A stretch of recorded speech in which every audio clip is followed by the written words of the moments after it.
वक्रतुंड महाकाय सूर्यकोटि संप्रभा निर्विघ्नं कुरु मे देव सर्व कार्येषु सर्वदा।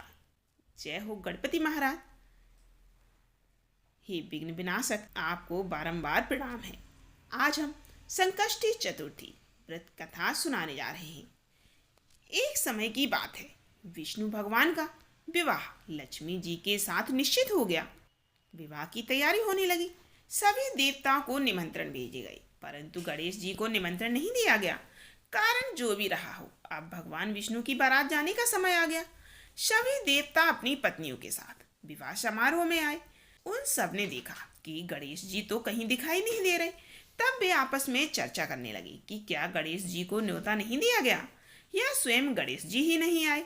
सभी को इस बात पर बड़ा आश्चर्य होने लगा। तभी सबने विचार किया कि विष्णु भगवान से ही इसका कारण पूछा जाए। तो विष्णु भगवान से पूछने पर उन्होंने कहा कि हमने गणेश जी के पिता भोलेनाथ महादेव को न्योता भेजा है। यदि गणेश जी अपने पिता के साथ आना चाहते हैं तो आ जाते, अलग से न्योता देने की आवश्यकता नहीं थी। दूसरी बात यह है कि उनको 1.25 मन मूंग, 1.25 मन चावल, 1.25 मन घी और 1.25 मन लड्डू का भोजन दिन भर में चाहिए। यदि गणेश जी नहीं आएंगे तो कोई बात नहीं, दूसरे के घर जाकर इतना सारा खाना पीना अच्छा नहीं लगता। इतनी वार्ता कर ही रहे थे कि किसी एक ने सुझाव दिया, यदि गणेश जी आ भी जाएं तो उनको द्वारपाल बनाकर बैठा देंगे कि आप घर की याद रखना।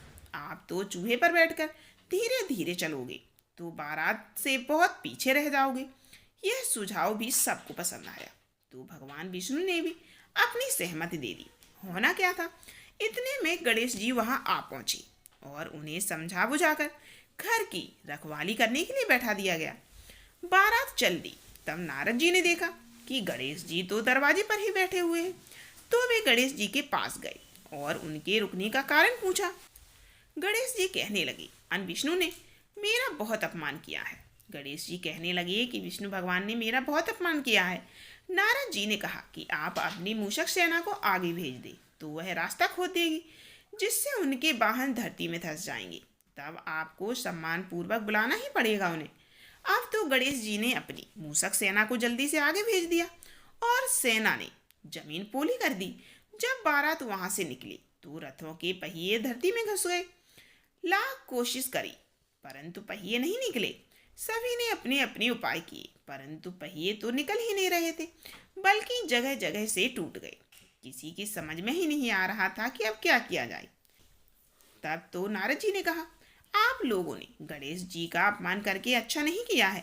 यदि उन्हें मनाकर लाया जाए तो आपका कार्य सिद्ध हो सकता है और यह संकट भी टल सकता है। शंकर भगवान ने अपने दूत नंदी को भेजा और वे गणेश जी को लेकर आए। गणेश जी का आदर पूर्वक सम्मान के साथ उनका पूजन किया गया। तब कहीं रथ के पहिए निकले। अब रथ के पहिए तो निकल गए, परंतु वे टूट फूट गए थे, तो उन्हें सुधारे कौन। पास के खेत में खाती काम कर रहा था, उसे बुलाया गया। खाती अपना कार्य करने से पहले श्री गणेशाय नमः कहकर गणेश जी की वंदना मन में करने लगा। देखते ही देखती खाती ने सभी पहियों को ठीक कर दिया। वह खाती कहने लगा कि हे देवताओं, आपने सर्वप्रथम गणेश जी को नहीं मनाया होगा और न ही उनकी पूजन की होगी, इसीलिए तो आपके साथ ही यह संकट आया।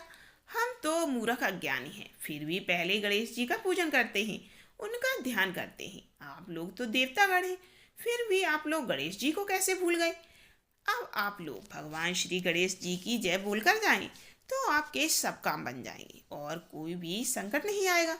ऐसा कहते हुए बारात वहां से चल दी और विष्णु भगवान का लक्ष्मी जी के साथ विवाह संपन्न करा के सभी सकुशल घर लौट आए। हे गणेश जी महाराज, आपने विष्णु को जैसो कारज सारियो ऐसो कारज सबको सिद्ध कर जो। बोलो गजानन भगवान की जय।